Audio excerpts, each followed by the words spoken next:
Good day, everybody. Randy Franklin Smith here. Thanks a lot for joining us. Today we're talking about how to leverage System Center to manage the security of your endpoints. And there's so much that is in System Center and available from the community and other resources that I think we're going to show you some pretty cool stuff. And if we look on the next slide, let me introduce to you Duncan. Duncan is a MVP. You're modest, Duncan. We didn't even put that on here, but you're a fellow Microsoft MVP like me, but you are within the area of systems management, right? Oh, that is correct. Yes. Well, great. And really, you've put most of the content together for this Real Training for Free session, and we appreciate that, especially given I'm not the expert in System Center. In fact, let's show them the agenda, our key points. So, Duncan, you want to speak to these? Yeah, sure. So, basically our agenda is, I'm going to spend a very little amount of time just giving you a background on me and Heat Software, sponsoring this particular webinar. But then I'm going to jump right into it, start talking about, how we got to where we're at today with, even having to address this topic, period. Then I'm going to share some pretty alarming malware factoids with the audience, and then basically just jump right into it, talking about using what you own with SCCM and how we can actually expand or take full advantage of the product's capabilities to be able to manage the security posture of the environment, demonstrate that compliancy, and be able to protect and defend these organizations against this malware and continuous threats that are being thrown at them. And really, it's all going to be based off of product demo. So I have very few slides in this deck and really intend to be able to show a lot of SCCM, some of the community contributions, free products from Microsoft, and obviously, what Heat Software does as well. I think we're going to love that, and I especially like, use what you own. And let me just make sure folks understand who Heat Software is. Heat Software is the new Lumention and Patch Link, and folks are familiar with Lumention because you guys, I think, were probably almost my top sponsor for the past few years. So we've shown them a lot of the security suites. We're getting some real bad background noise. It sounds like somebody's actually hitting their microphone, just so staff knows.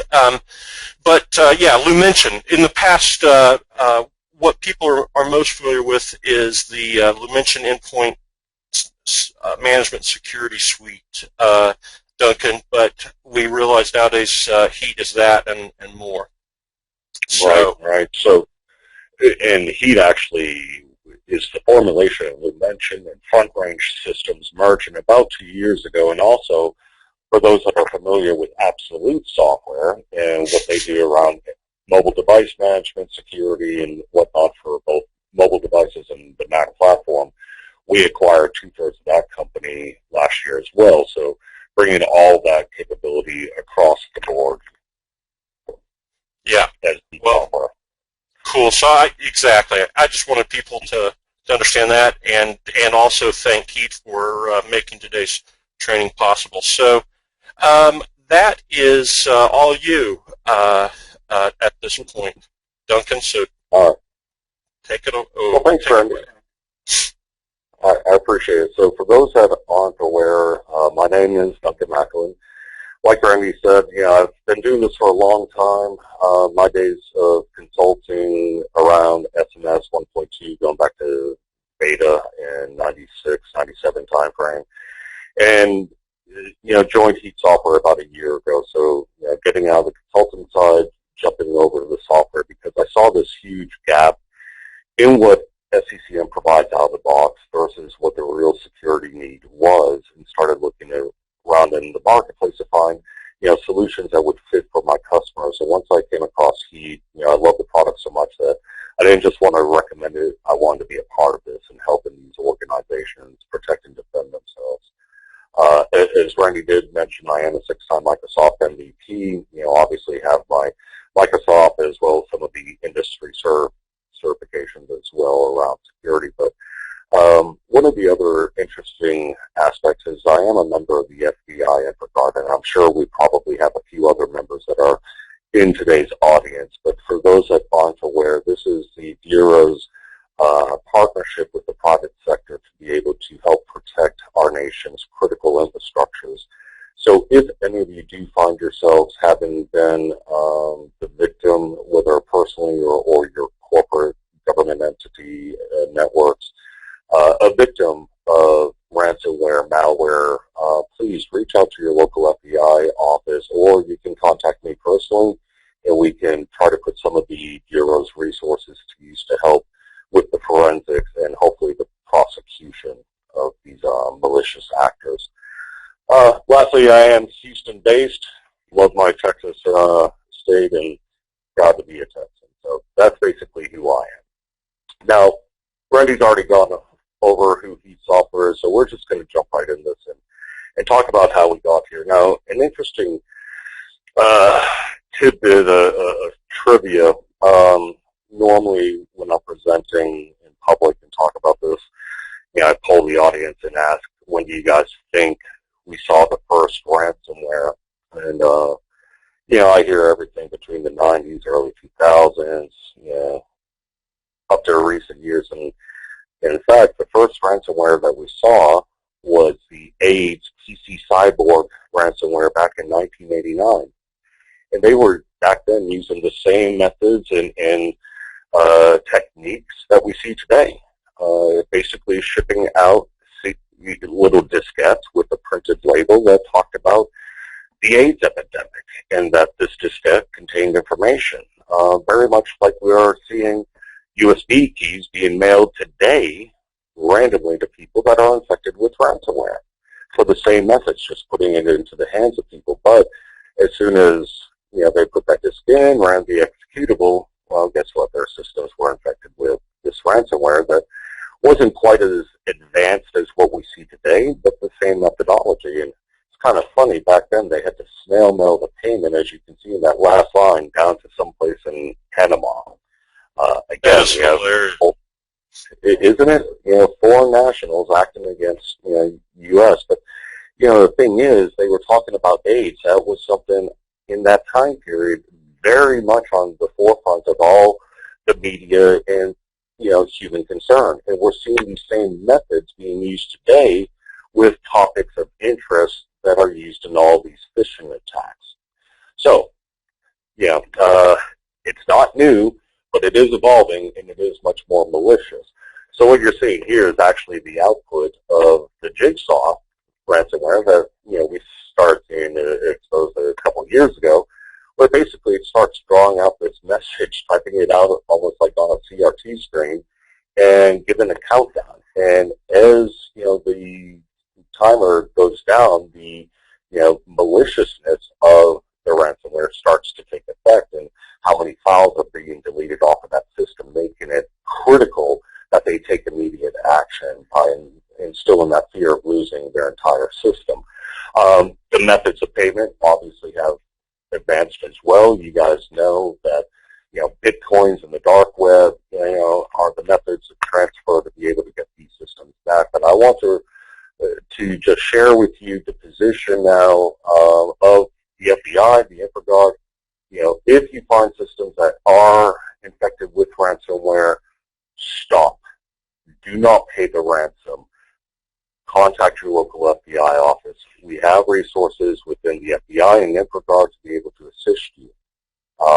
Try to protect the forensics of the system so that we can lead, hopefully, to prosecution, or at least be able to get a better understanding of these actors, where they're originating from, the code similarities, and being able to understand the organizations that are taking these actions against our nation's infrastructure. So just throwing that out there.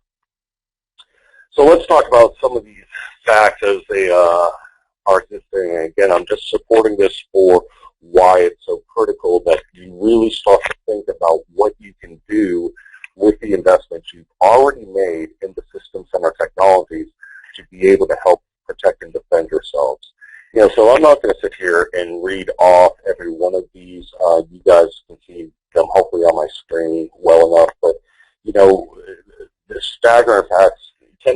large number of evasion techniques used per malware sample. So they're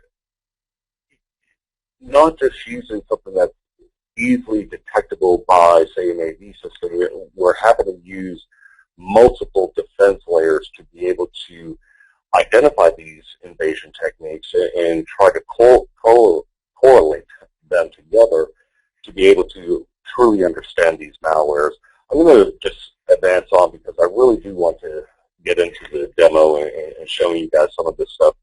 But some of the other things, 50% increase in the email attacks were macros are the method of infection. The one there from Microsoft, obviously, making sure that you have appropriate group policies for the Office applications and how you're handling macro usage, etc. These are some of the things that you can do through GPOs. You can push through settings from SCCM, but the cases are we need to have better means of being able to approach these things. So let's talk about using what we own, and obviously with this I'm speaking about SCCM. So, for those of you on the line that may not be SCCM admins, you're probably in a much more security-centric role. Be aware that most organizations today do have SCCM deployed in their environment. It's part of the Microsoft EA for the client licensing. And they've made so many license adjustments over the years, stemming from the first changes in SMS 2003, additional changes in 2007, and rolling into 2012 with some of the favorable SQL licensing. It's just become such an inexpensive proposition for upper mid-market enterprise customers to be able to deploy at such a reasonable cost. So it's obviously an incredibly flexible system for both server and desktop management. I've watched this thing grow up. I've grown up with it, actually. I kind of think of SCCM as my baby, but in reality, it's more like a sibling because I started with this in my early 20s, and here I am, 43 years old, and have watched this thing mature along the years with hopefully my same level of maturity. But what it's capable of today is just phenomenal, and I hope by the end of this webinar that you're going to see how much more it's capable of being for your environment. So that's being said, let's talk about some of the ways we're going to peel back those onion layers. We're going to talk about collection management and structuring it for patch workflows, as well as some of the features and capabilities, so to say, of SCCM that you may not be aware of or have deployed within your infrastructure currently today, and the reasons why you may need to look at that. We're going to talk about maintenance windows, for server patching, client agent policies, and how to establish those for different feature enablement for both your server infrastructure, workstation, etc. Obviously, compliance baselines, is one of the key points we were promoting in the email blast and such for this event. We're going to talk about that in depth and actually showing something that may be very new to most of you and how it can be tied directly into SCCM. We're going to talk about process automation and how to build some automated workflows into your environment to handle your patch management process and be able to eliminate or at least lighten some of the administrative burden that you guys are facing on a regular basis. We're also going to talk about endpoint protection and the value that it can provide to the environment, and several other community-based things that I'm going to pepper in throughout the demos. So, that being said, let me jump out of my PowerPoint here and bring up my virtual environment. Randy, do you mind just giving me a confirmation that you can still see my screen okay? Yeah, you're 5 by 5. You're just fine. Excellent. Sounds good. So the first thing to emphasize is the importance of good software and hardware inventory, because without that, basically, you're a lame duck. Really, everything that you do inside of SCCM starts and stops with good software and hardware inventory. The reason for that is because that is how all of your device collections, user collections are structured. It's using all that critical, discoverable data coming off of these systems that you're then able to logically group through either static collections or dynamic collections, which are query-based going against a database. Now, some of the things that I do, just, I threw this together. I rebuilt my virtual environment recently, so I don't have as many collections or structures here as I used to. But, basically you want to establish, the standard types of collections that you're wanting for isolating operating systems as well as workloads. So separating servers from desktops or workstation class systems. All this takes place for other reasons. One, and probably the most critical for this audience, is being able to establish role-based access within SCCM. Out of the box, it comes with 15 different role-based access, everything from full administration rights right down to reporting only, and somewhere in between there, things like software update manager role, where that person who's been assigned that role can only perform those kinds of functions within SCCM. But you can also get down to a little bit more granular approach and be able to say this person can have this role-based access of software update manager, but he can only update the SQL servers, because that's the DBA. He wants to be able to patch his servers in his own method and manner and not wanting anybody else touching it. That's a very common scenario that I see in a lot of organizations. So being able to get right down to that specific level of saying who can have what access to which systems within inside of SCCM. But it's all based on how you're structuring those collections. Now, there's a wealth of resources on the internet that you can Google, for SCCM, query, SQL Server, Exchange Server, Windows Server 2012, etc., and be able to get the queries to build these kinds of collections, or you can just step through the wizard yourself. If you do that, some of the cautions that I would suggest, let's just take this one here, all 64-bit systems. If I look at the properties, you'll be able to see the limiting collection. Now, you have to be careful with this particular selection. I don't recommend using all systems when you're doing your limited collection, because it can be a very expensive update for SQL if any other collections have this updating on a regular basis. Then that gets to be an expensive transaction on the back end, and you could lead to having systems inside of the collection you're building that you're not intending, which could impact things like who has access to that system, what updates are being pushed to it, etc. So you need to show some caution there. Other things that play into the collections is the maintenance windows. So I could set up a maintenance window. Let's go back to my SQL Servers collection here, where that would make more sense.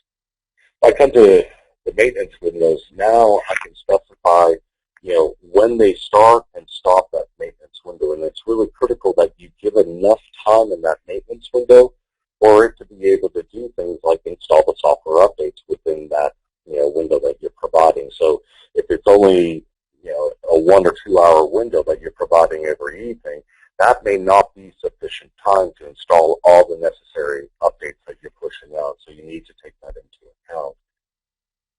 Other things that we can look at here, let's go to our membership rules. Actually, I'm going to pop over here.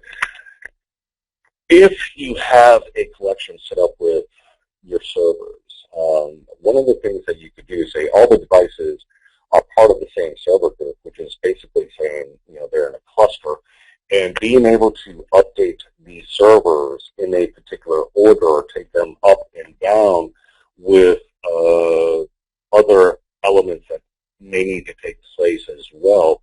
You have that capability through how you're structuring that collection.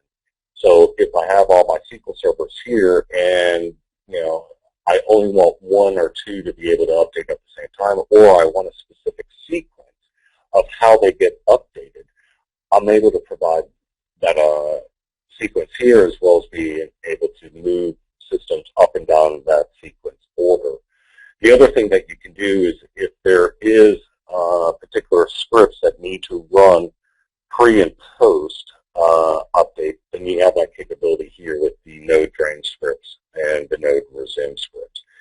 Just pipe in whatever it is, and those will execute appropriately before and after. So again, it's all about the collections as far as everything else that we're going to be touching on today, because we have to have those in place before we can start to do things like modify client settings or enable different features that are more security centric. So next thing, let's take a look at client settings, because this is how we're able to differentiate what we're going to be enabling for different systems based upon those collections that we're building. So here you can see that I have different client settings set up already. So the default has a priority of 10,000. And if I bring this up, you're going to see all the client settings are available within this particular setting. So I can come in here, change things like my software updates or compliance settings, computer restart behavior, etc. But what I'm probably needing to do, especially with my server environment, or let's say we're going to start testing some of these new capabilities or enabling those capabilities, but we want to do it on a small scale so that we can pilot test. What I can do is just come in here, create a device setting, and give it a name. So I'm just going to say Randy Franklin Smith. And now I can say, let's turn on endpoint protection for some of our systems.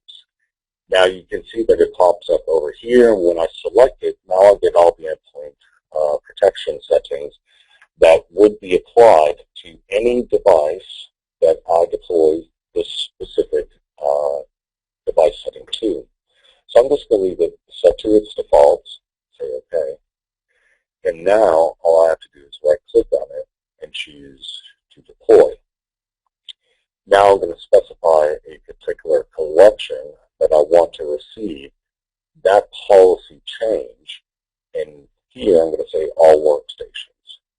So now all workstations collection, any of the members receive that policy, and based upon the priority order is whether or not that is actually going to be applicable to those systems. Now it starts at 10,000 and goes all the way to 1. It's kind of like NTFS permission. The closer you get to the object, the more restrictive it is. But we can also, increase those priorities, decrease them, etc. So that's a way to be able to look at things within the environment, start testing out different features in enablement, or set different policies for things like restart behavior, whether or not software updates are being deployed to those systems, etc. So keep that in mind. But again, it all goes back to how you're structuring those collections in the beginning.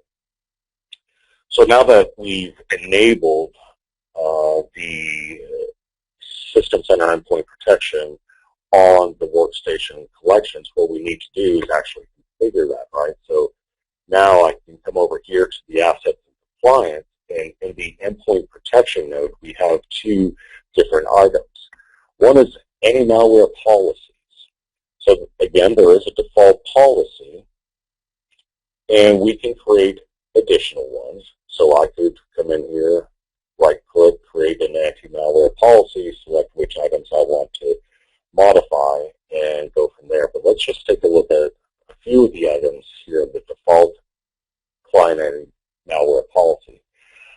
Some of the things like the scheduled scans, everything that you would expect to see from an antivirus solution. And for those of you that haven't properly evaluated endpoint protection and configuration manager, I highly recommend it. Again, it goes back to using what you own. Why would you spend, the tens of thousands, hundreds of thousands of dollars every year with licensing and maintenance renewals for, Trend, McAfee, etc., if you have an available solution that works just as well, and I can show that here in just a second, for being able to detect this malware. And don't discount Microsoft's investment in this by any means. The Microsoft Security Response Center is just as staffed, powered, and responsive as any of the other vendors that you're going to find out there. If you haven't looked at the Microsoft Security Response Center website, I'd highly encourage it. There's loads of information, tools, resources, downloads, white papers, etc., that they make available for you guys. Hey, so you can come in. Yes. Let me throw a question to you that's on point from the audience, Duncan. Eric would like to know, can endpoint protection be used with SEP? He says, I know in the past you couldn't run both. I'm sorry, I didn't catch the last part of it. Oh, he says he knows in the past you couldn't run both endpoint protection and SEP. That would be correct. Now, and what is SCP again?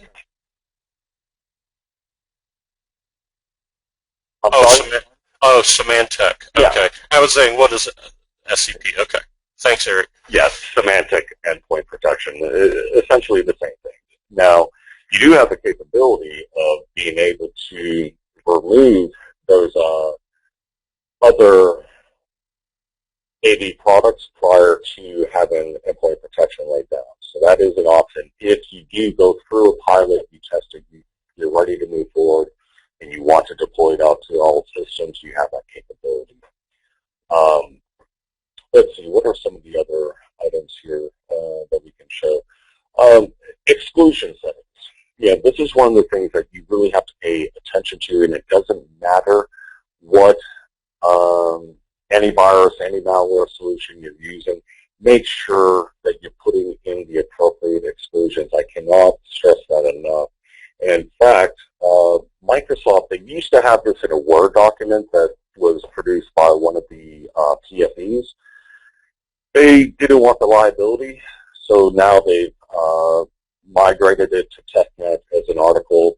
And you can see here, this is the Microsoft antivirus exclusion list, but it's all based off of resources online. But a lot of this is server-centric, obviously, because that's where the biggest threat is. There we go. I don't know what the delay was there. But, for example, if you wanted to know what all the exclusions should be for your SCCM servers, you can jump down to that section, pull up the blog that they have listed here with all the recommendations for file folders, processes, etc. So make use of that resource and make sure that you're placing the appropriate antivirus exclusions into whatever client agent policy you're setting up here. So again, nothing out of the ordinary from what you should expect to see, but to look at this from the client side, now basically here's my endpoint protection agent. I've got it on, it's up to date, you can see the information from the last update, the history, and what the settings are. Now obviously, here's where the conclusions come into place. But if you wanted to actually test this out in your environment, again, using a small collection of systems with a separate client agent policy, enabling it, deploying it to that collection, now I can test it out, and this is actually the eCar test file. If you're not familiar with this, this is a way to be able to basically determine the trigger and success rate and speed of an antivirus product. So this is an industry standard, and actually, in reality, this code set right here is actually a DOS program in reality. So if I try to save this onto the system, I'll just give it a name. As soon as I save it, you can see that it's been detected, already been cleaned. So again, just a way to be able to put it up against some other antivirus applications without actually having to use malware for that purpose. So again, another way that you can light up features and capabilities inside of SCCM for maintaining your security posture. Same thing with Windows Firewall policy. So I can open up this one and show you the profile settings, whether or not it's enabled for the domain profile, private, public, block incoming traffic, notify the user, etc. And it's the same process with the firewall policies as it is with the anti-malware. You just have to right-click and deploy. And you also have the same priority adjustments, increasing or decreasing those orders. So that's client settings for anti-malware policies, for Windows Firewall policies. Let's get into software updates. Before I do that, I'm actually, yes, sir. Would this be an okay time for me to just throw a couple endpoint protection questions your way before we leave that? Yeah, sure. Okay. Let's see.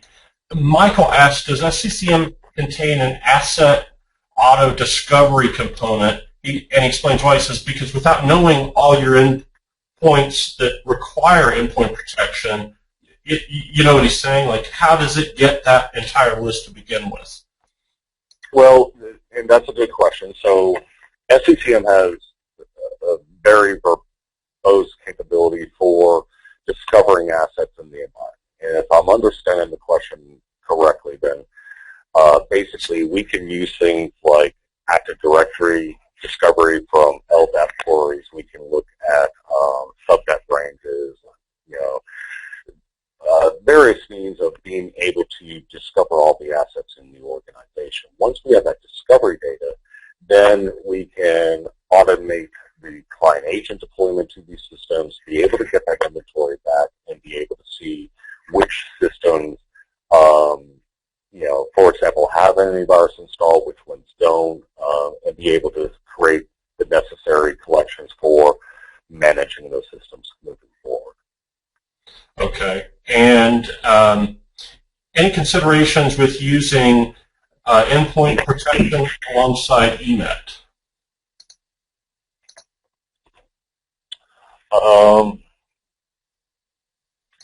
That might be more of a question for me than a SCCM question. That's a good thing that we should handle in the future, maybe. But didn't mean to take it away from you. Okay. Let's see here. Matt, by the way, says, interesting if you hear what you say about this, Duncan. Highly recommend enabling Shields Up with System Center Endpoint Protection. He says that's a registry entry that has to be pushed out, but it prevents potentially unwanted applications like the Ask Toolbar, BitTorrent, etc. from being installed. That comes from Matt. Comments on that? Great suggestion. Definitely look into that one. All right.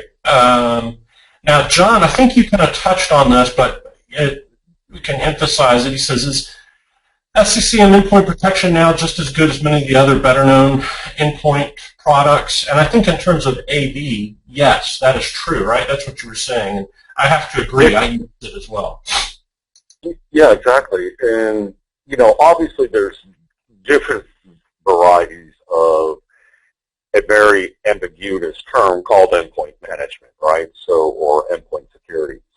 Depending on the level of depth that you're trying to get to, we could talk about things like device control and application whitelisting and, other means of being able to defeat these malwares and ransomwares. But when we're talking about antivirus and any malware, I would put endpoint protection up against all the main competitors.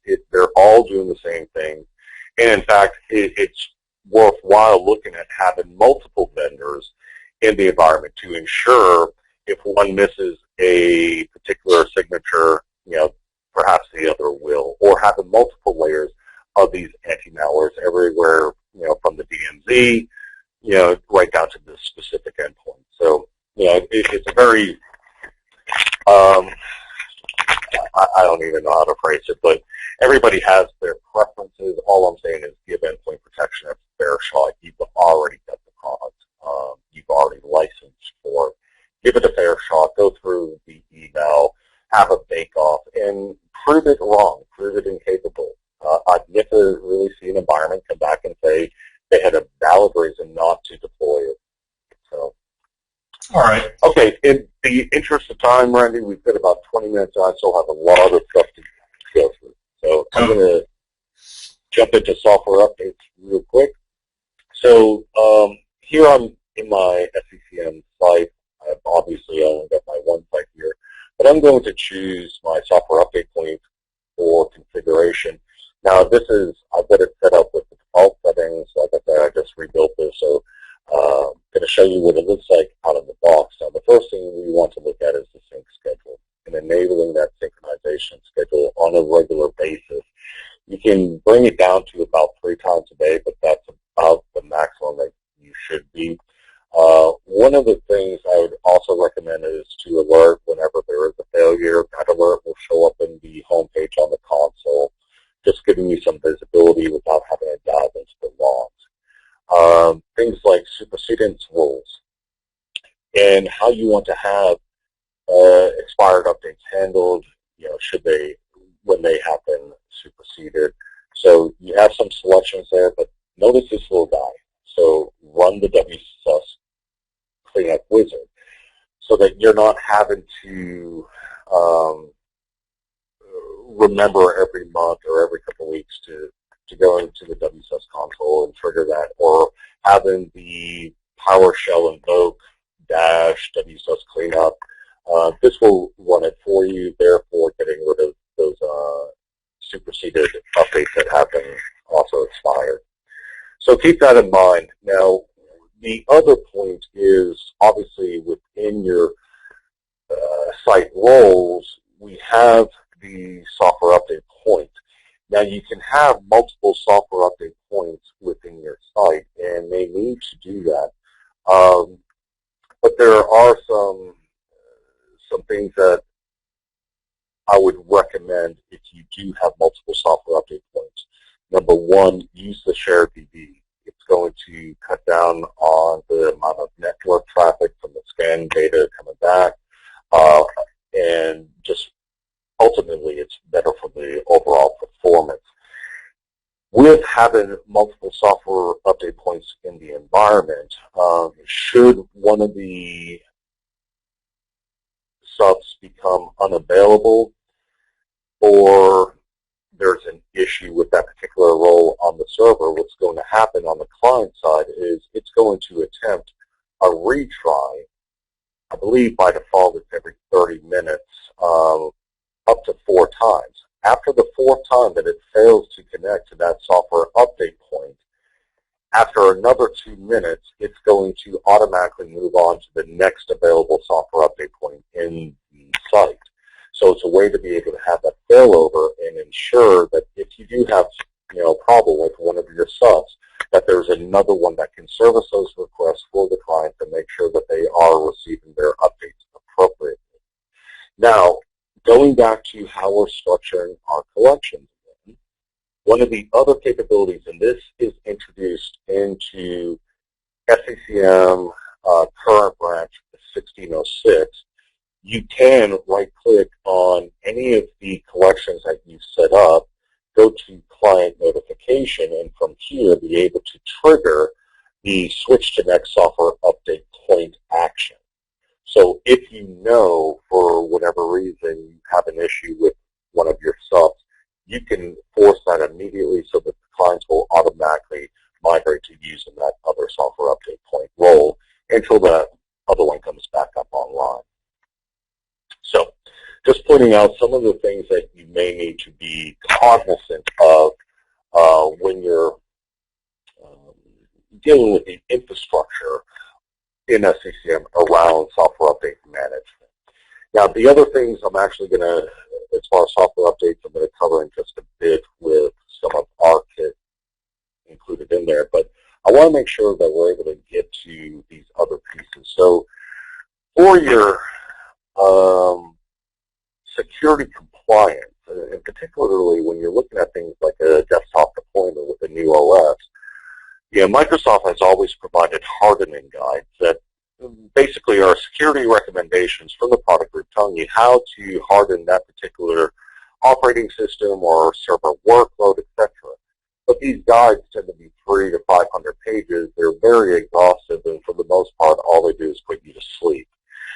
So what they've done with the Security Compliance Manager 4.0, which you're looking at right now, is they've taken, in essence, all those hardening guides. They've broken it down into something that's consumable directly by SCCM. So, and there's loads of other purposes for this product. But what it does is breaks it down into each one of the operating systems, server workloads, and then Explorer, Office, etc. But let's say you guys are going after a Windows 10. Before you put your rubber stamp of approval on that gold image, whether if it's an ISO or a task sequence, whatever you're doing, maybe build a collection with a couple of those Windows 10 boxes in it and deploy a security baseline from here to that collection and see what is the gap between your corporate standard and the Microsoft recommendations for a hardening Windows 10 device. So you could come in here, say, let's just go with domain security compliance. You see things here for account locks, password attributes, etc. Here's what Microsoft's recommending. But if you wanted to come in and change what that baseline or what that configuration item is, you can come in here, say, customize this setting, and I'll just get a different name, say save. Now that's going to come up here where underneath my Windows 10 version 15.11, which is the same here, now I've got this category where I can come in and make whatever changes I want and then be able to export this out. Once I've exported it, and I'm just going to choose this SCCM and disregard the 2007 there. Just going to save it. Now I've got that particular tab file for the baseline that I can directly import inside of SCCM. Now what's going to happen as a result as I expand our compliance configuration baselines, I'm just going to import configuration data, choose add, I need my desktop, there's my Randy Franklin Smith. Next, here you see the configuration items, so it's basically going to import those configuration items into SCCM so that any client that I deploy this particular baseline to is going to be evaluated for their compliance stature with those configuration items. So it's a very quick and easy way for you guys to be able to import these baselines inside of SCCM, then target a collection with the appropriate systems to see what is the overall compliance for the organization, or just for these specific systems, what is their compliance with those configuration items for that baseline. Now I can actually show, obviously it takes a little time for that policy and everything to update, but I've got some other baseline reports. If I come over to Configuration Manager Control Panel output and choose Configurations, I'm just going to slide down here. This one's for Windows 7, but they're all essentially the same structure. You're going to get header information about the report, but what you're really interested in is the compliance stage for each one of those configuration items. Now, this is a much more exhaustive baseline. This is the computer security compliance. We were looking at the domain security, but this gets much deeper tissue. I think there's like 560 items that the baseline Microsoft provides looks at. So again, it's a very good way to be able to see where are your gaps in your security posture for these operating systems, but using SCCM to help you out with that. So I guess we've got about 10 minutes remaining. I'd be remiss if I didn't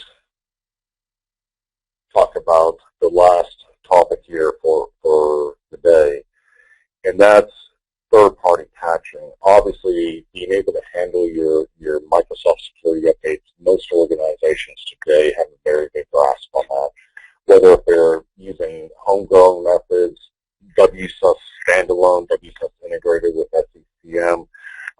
Most organizations don't need a whole lot of coaching in this regard. There are some that definitely do, but for the most part, you guys have a grasp on the Microsoft updates. Now, this month, Microsoft decided to change everything and throw us a real curveball. We're having to figure out what the approach is moving forward. But back to the point of third-party updates, this seems to be the bigger issue. And in reality, over the past 3 years, folks, no more than 15% of all the vulnerabilities as cataloged by MITRE, NIST, cddetails.com, no more than 15% of all the vulnerabilities have been attacking the Microsoft platform. The other 85% is all these third-party apps like Java, Flash, Chrome, Firefox, etc. So we've got to get a better grasp on that. Now, I can show you very quickly how Heat Software addresses this, and we'll show that inside the console here real quickly. But basically, we have this little concept of managing your products where basically, we have about 120 vendors, thousands of different versions of applications that we're supporting in our catalog that directly injects this metadata inside of the SCCM admin console. So here, basically, you would just come through, make your selection of which vendors, which products, and which versions of those products you want to support inside of SCCM. We also have this capability here called auto-subscribe. Now, what that means is that if Adobe comes out with Flash Player 24 tomorrow, you don't have to worry about coming in here and ticking that box. It's going to happen automatically. That content's going to show up inside the console. So you just go through, make those selections, whether or not you want to auto-subscribe, and click Save and Publish. Now, that auto-subscribe, if you tie that back into things like automatic deployment rules, which inside of SCCM allow you to bring some of that process automation into the environment so that you can, whether if you want to deploy a low-risk, high-gain update, something like Flash Player, if you know you're going to push every new version of Flash Player out to every system, go ahead and automate that process. And you can do that using our content, the metadata behind it, and these automatic deployment rules that say, hey, if the vendor's Adobe, the product's Acrobat, it's been released in the last day, it's not been superseded, and it's a critical update, go ahead and push it out to a collection. And in this case, that one is going to match always, ADR for Adobe. So again, bringing that process automation into place and heightening your security posture within the environment. So basically, the last thing I'd like to show is really how our content actually shows up inside the console. So here you can see I've got Adobe content, scroll down, there's Flash, Reader, iTunes, Citrix. Oh, and there's Microsoft updates right there. So without any separate client agent, no separate console, no added infrastructure into the environment, you guys are able to start patching all of your third-party products using this solution just as natively as you would patch your Microsoft products with it today. So you could right-click, download on the binaries, create a software update group. You could go through the deployment wizard, just select a bunch of updates there, be able to select your deployment template. We'll tie into all that stuff, as well as the collections, the maintenance windows behind those collections, etc. So again, nothing changes for you guys except being able to bring in this third-party patching capability. Now, since we were there on creating the software updates and everything else, I do want to show one other thing here. So now,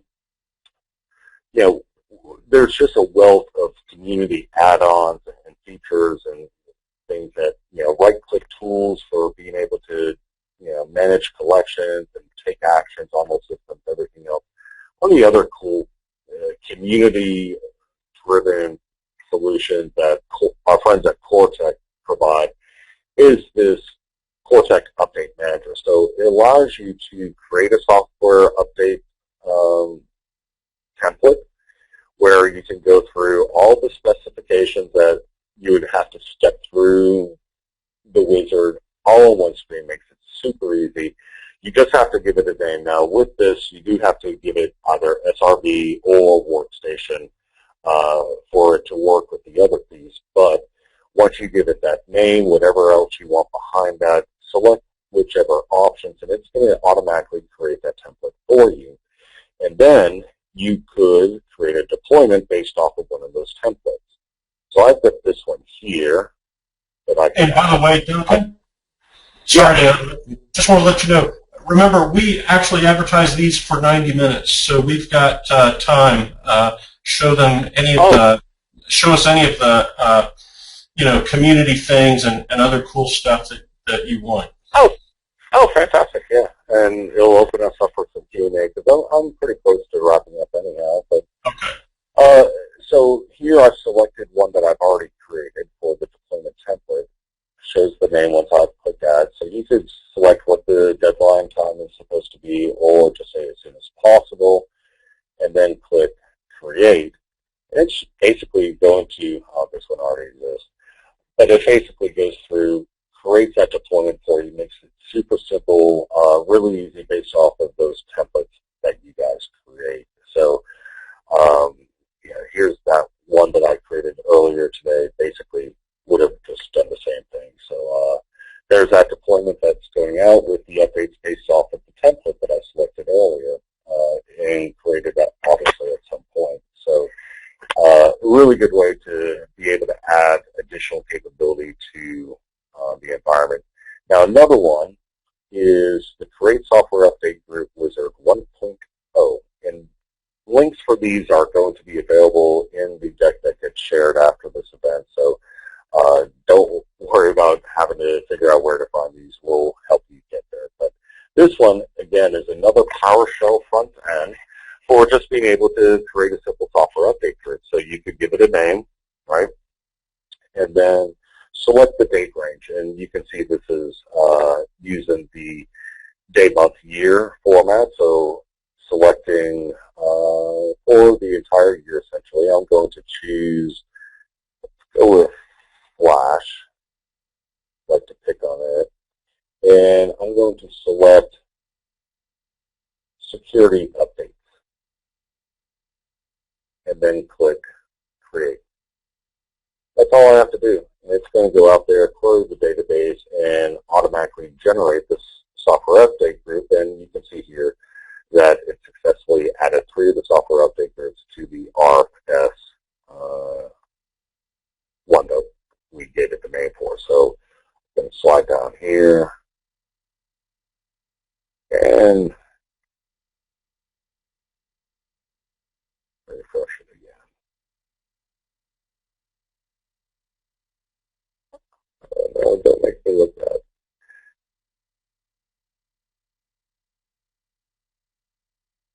I must not have sacrificed the demo chicken.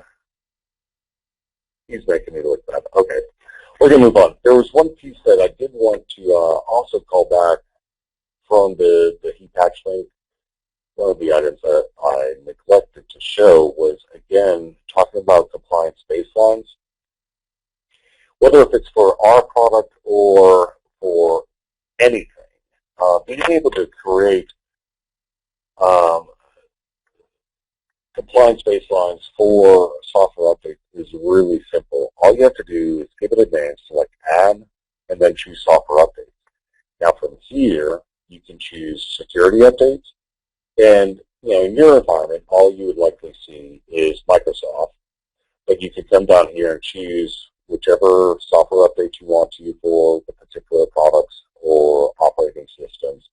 Each one of these that you select would then become a configuration item, again, that gets evaluated on those systems that you deploy the baseline to. Now, our product lights up these other things. Now, I've only got a half dozen vendors selected from the catalog, but I can come in here, click on Flash Player again, version, select all the Flash Player updates for version 23, say OK, and as I said earlier, each one of those becomes that configuration item that gets evaluated. We can add other things like patch management, security categories that would play out in things like reporting and alerting later on. So I'm going to select OK. And now I've got that RFS one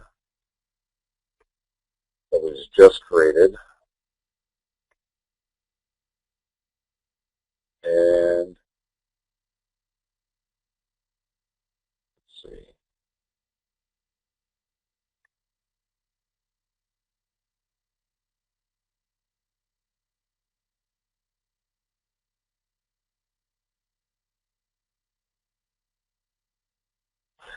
I can't make it a liar of me.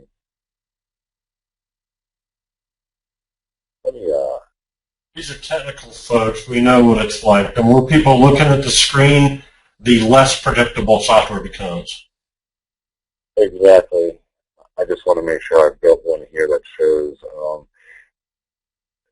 I'll go back to that. We'll use the one from Ignite. So I would right-click on this and choose Deploy. And now, all I have to do is choose a collection that I want to target with this particular baseline. So it will do that evaluation. I'm going to choose all desktop and server clients because I have no idea where Flash Player is installed, where it's not, and I know it's both on servers and workstations. So we could do other things like generate an alert that will show up in the console. If you have your SMTP server set up in SCCM, you can also subscribe to that alert and be able to get notification if, let's say, after, we'll just say until the end of the month, if at least 90% of the systems are not compliant with that configuration baseline, then generate that alert. If you have Ops Manager, it will also generate an alert inside of Ops Manager so that you can follow whatever workflow or have that visibility there as well. So if I click OK, that's it.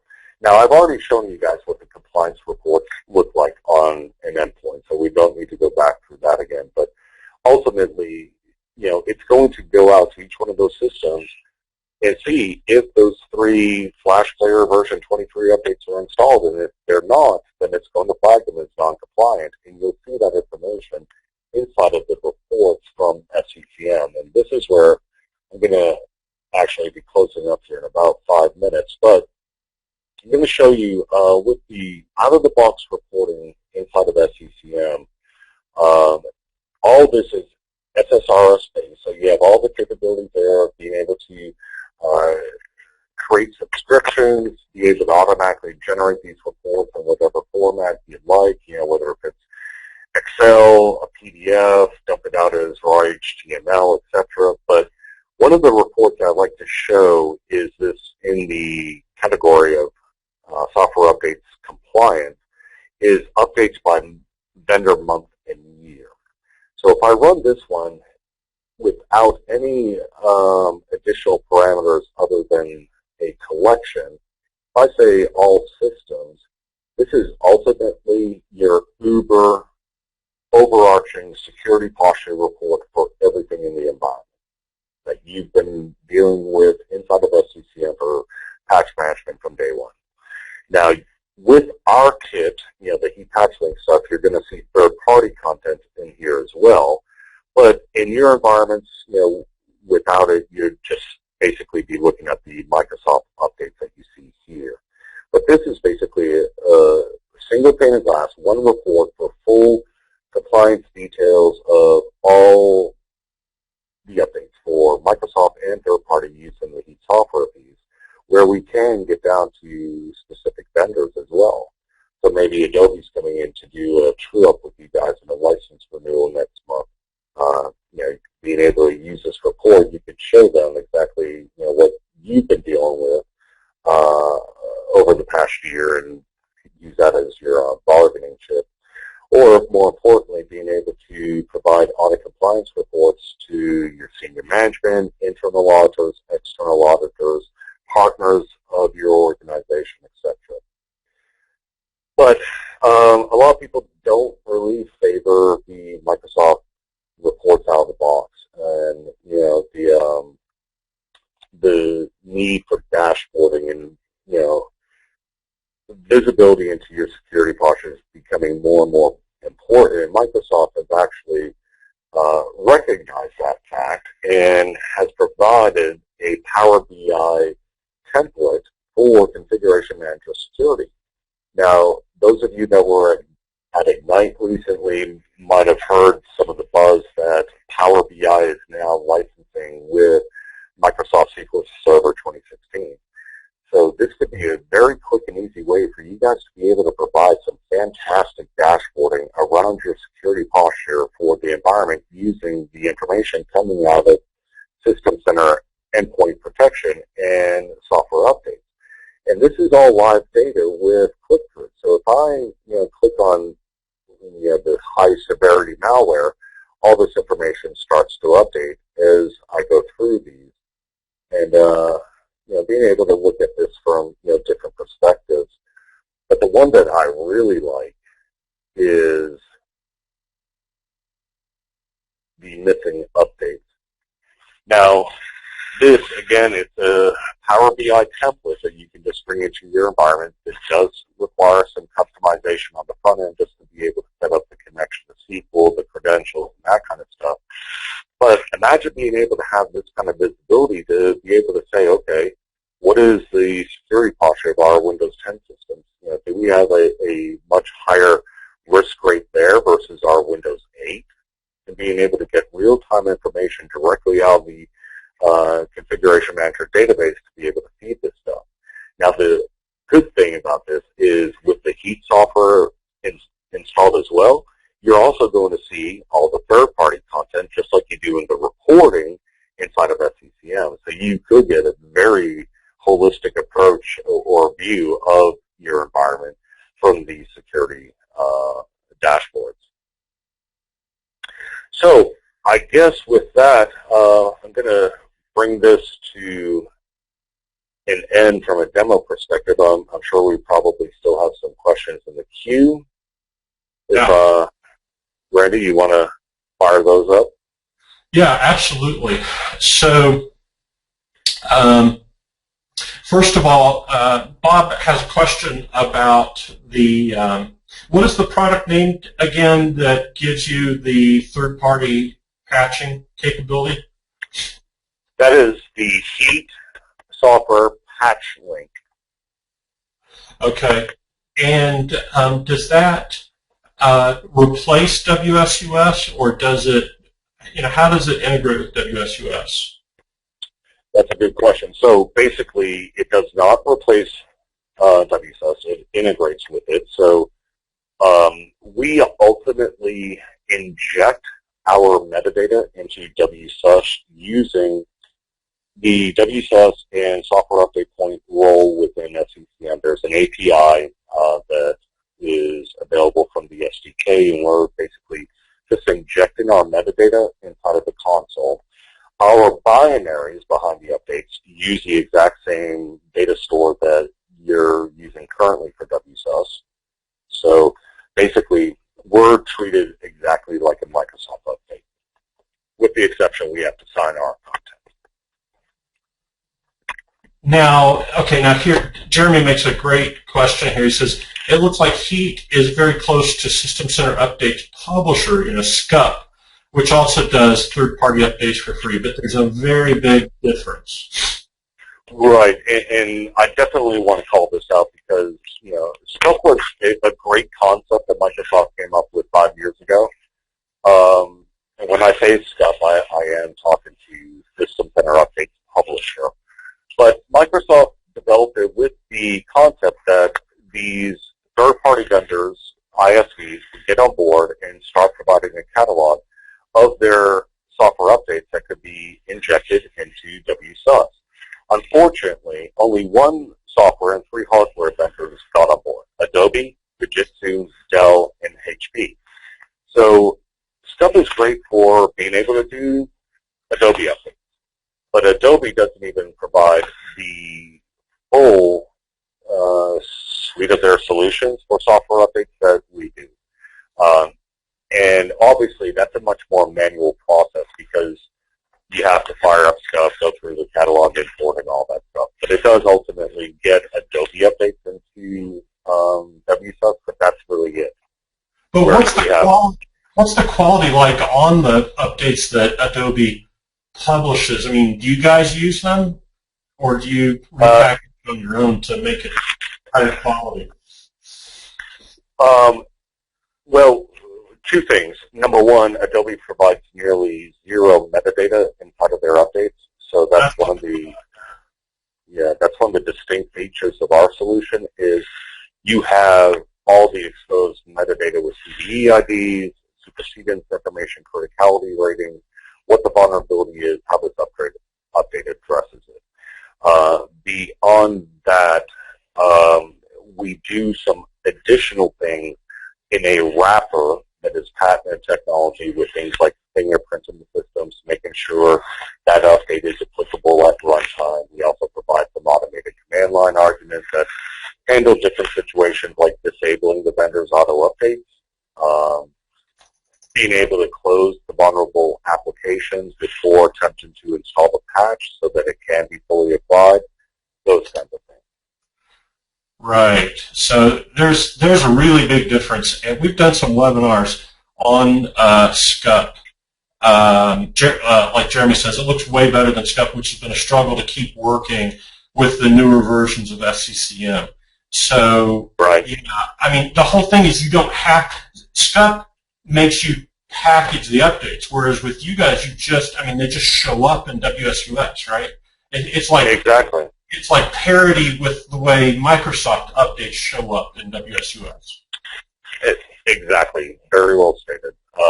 Nothing from a process really changes except for the capability of being able to add these third-party products, to your patch process. And it's supported. Adobe, if their lack of metadata or their patch just isn't working right, they're not going to help you much. Right. Don't get me started on Adobe, but we're not even just talking about Adobe. I mean, you cover Java and what'd you say, 150? Yeah, I don't know what the exact number is now, but yeah, there's like 120, 130 vendors and thousands of versions of the products in total that we're supporting. All right, here's some other questions. Let's see here. Jay asks, I get email notifications for events, but I always have wondered if you can send them to a SCCM. So can you get System Center to send stuff to a SCCM? I know the answer is yes, but you could speak to it in more detail. If it could be sent to a what? A SIEM, SIEM. Oh, yeah. Well, all those should have an SMTP server or address assigned to it, or at least a distro. So I wouldn't see any reason why it couldn't. Yeah, like, I mean, to send something to a SIM, Jay's saying specifically from endpoint protection, all we need is a syslog address. I know Right. System Center can send stuff out by syslog, or just an event. If we know if an event goes into an event log, and we know what that event is, we can capture that too to a SIM. Yeah, and there's definitely ways, but it would have to be crafty. You're going to get notifications and alerts inside of the SCCM admin console when you do have an infected system or any endpoint protection actions that have taken place. So you just have to be able to tie those alerts, like you said, through syslogging or whatever method your SIM supports. So is there a way to run a rule in SCCM when an alert comes in? Yes. Okay. It just depends on what actions are available based on the alert, right? Okay. Gotcha. Let's see here. Maybe we should do something on endpoint protection someday. But someone else was saying that he appreciates seeing how you can use endpoint protection in SCCM, but what about application whitelisting? So I don't think we talked about application whitelisting in the promo of this, but interestingly enough, since the person asked, that is something that Heat Software provides, which is some of the coolest application whitelisting technology out there. I don't know, do you know the product name nowadays? It used to be the Lumention Endpoint Management and Security Suite. That had Right, so it's basically just Heat, Endpoint Management Security Suite. So EMS, it does include a application whitelisting as well as device control capabilities. So that's a product that I'm not as well versed in. I know at a surface level what it does and how it works and whatnot. It's basically like any other application whitelisting solution out there, but we do have a lot of long-term history in the development of this product. I can't remember how many years it's been in existence, but that did come from the Lumention side of the house, and something that if you guys are interested in looking at in the future session, we can definitely make that happen. Yeah, John, speaking to PatchLink, says, does PatchLink give you wrapper options similar to PS App Deploy that allows administrators to customize uninstall or install options? Sure. We definitely have our own command line so that you don't even really have to go through that level of effort. But yeah, you can certainly edit our content and have it republished into WSUS. Okay, great. Let's see here. I've got a few more questions on endpoint protection. Can SCCM endpoints send email notifications upon detection of malware? That comes from Delonte. Yes. Yes, it can be set up. You do have to have your SMTP server set up inside of SCCM for that to work, but yes, you can establish those subscriptions to the alerts coming from SCCM. Okay. Does endpoint protection use load balancing when deploying hundreds of agents or policy updates to clients, or can it stagger pushes? Comes from John. Could you repeat the question? I'm sorry. Does endpoint protection have any kind of, how does it handle if you're sending out thousands of updates? Is there any kind of load balancing, or does it do staggered pushes so that, the system isn't overwhelmed when maybe thousands of clients begin to respond? Yeah, so that all goes into really how you're structuring your software update groups and the collections and the size of those collections that you're deploying to, if I'm understanding the question correctly. I think so, yeah. So, yeah, there's different approaches that you have to evaluate for your organization. And this is why it becomes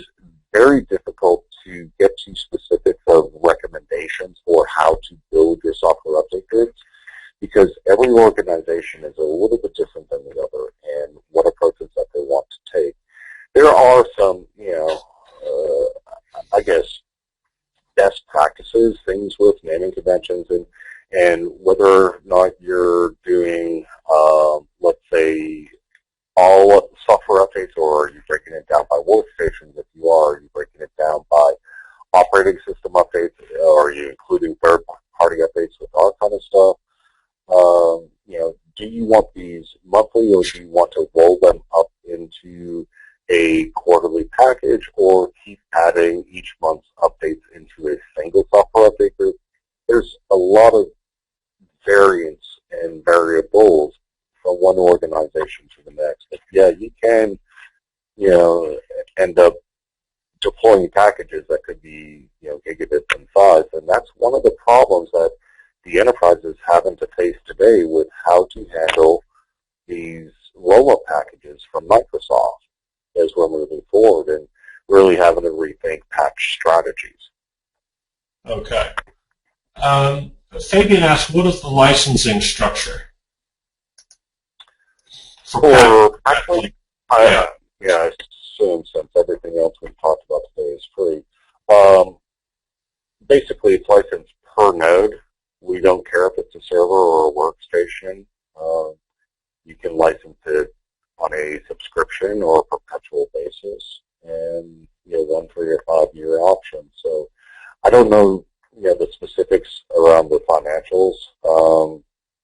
That's what our sales guys handle. I don't get into dollar values at all, but I know that's how it's licensed. Let's see here. Jeffrey asked, you talked about role-based assignments. When you assign one role-based and then you assign another, will that negate the other or override the other assignment? Do you understand what Jeffrey's asking? I certainly do. So ultimately, it would be the same thing. Let's say applying group policy, right? You have a resulting set of policy. It's the exact same behavior with the role-based access. You have prioritization, and the closer you get, the more restrictive and overriding it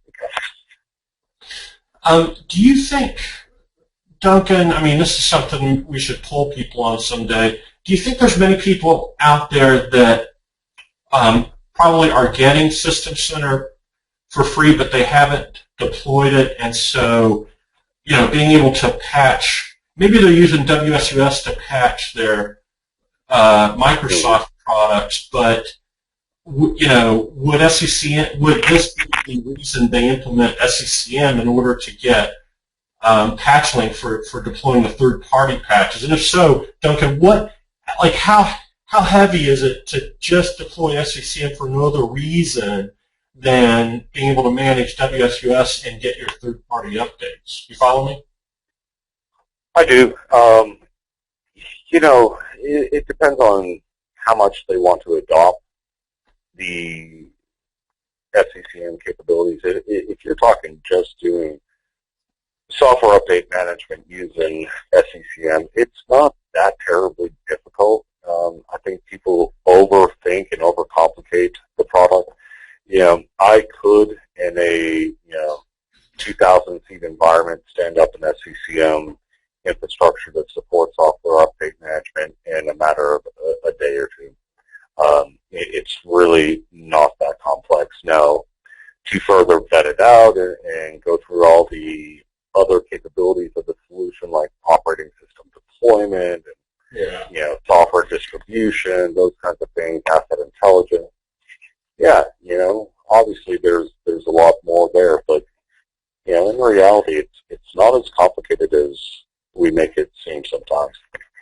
Okay. Yeah, I tell you, that's something, Melissa, if you're still listening in, we should think about, is maybe just, quickest way to deploy SCCM so that you can start managing patching.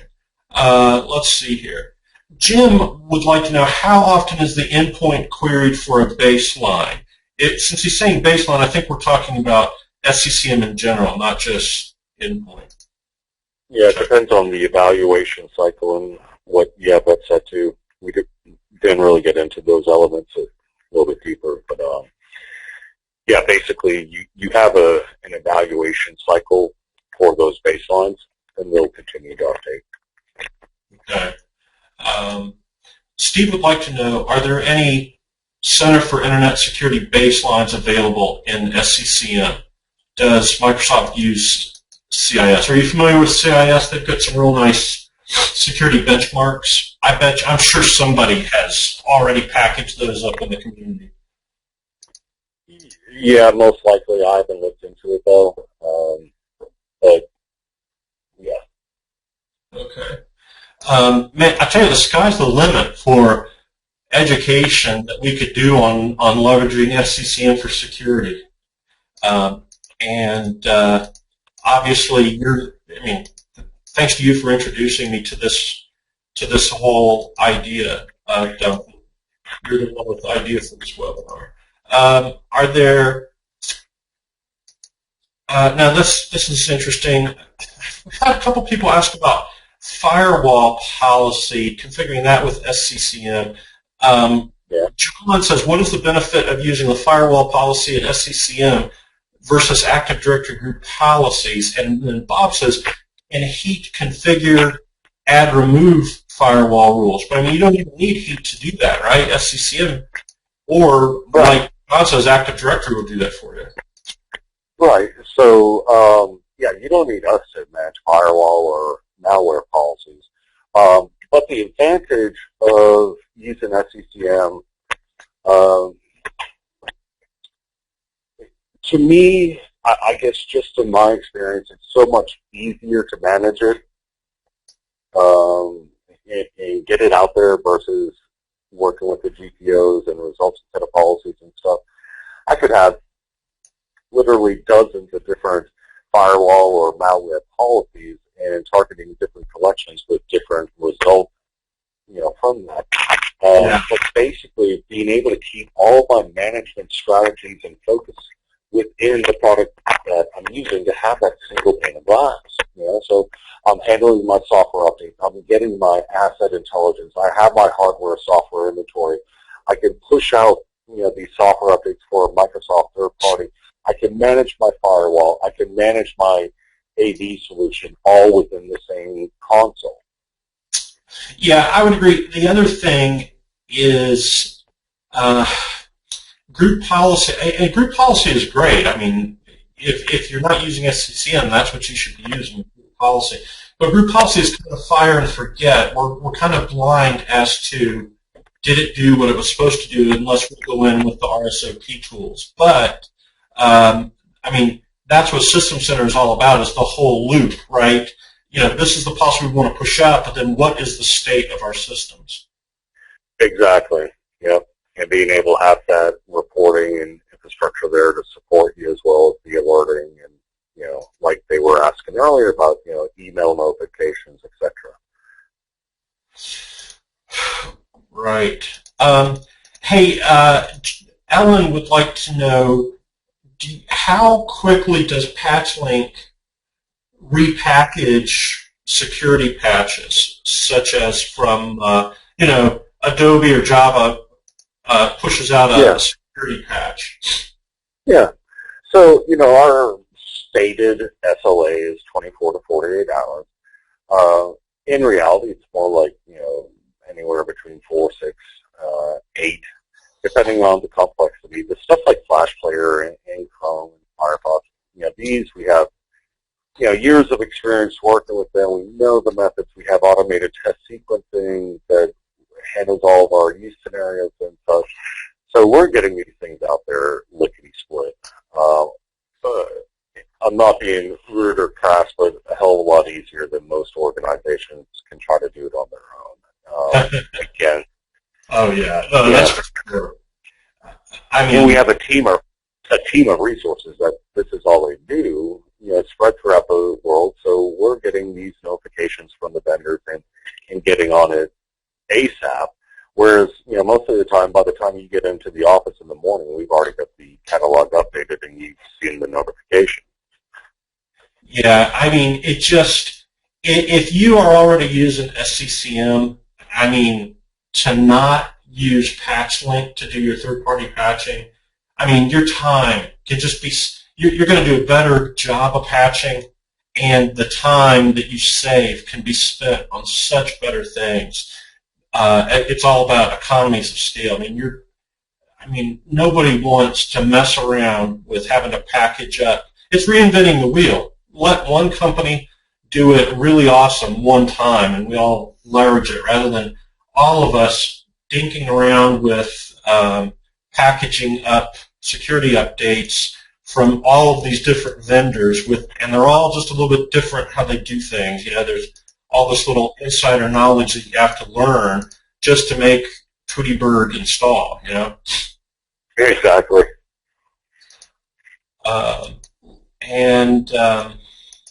Let's see, I think that brings us to the end of most of our questions. Folks, if I haven't answered your question, that is stuff that we hope to cover in future webinars. So you've given us a lot of good ideas. If he wants to do another one on PatchLink in the future, you've given us all kinds of ideas for using an expert like you, Duncan. The audience is giving me all kinds of things that we could quiz your brain on in the future. So thank you very much for making today's training possible. I'm already getting a lot of people asking for the recording, so they obviously want to use this again. Bob says, thanks for a great webinar. So thanks a lot, Duncan. Well, thank you. I appreciate it, and more than happy to field any questions you guys may have after this event, and make myself available to you. So thank you. All right, have a good day, everybody. We'll be in touch soon with follow-up resources and lists of links and stuff like that. Have a great day. Bye-bye.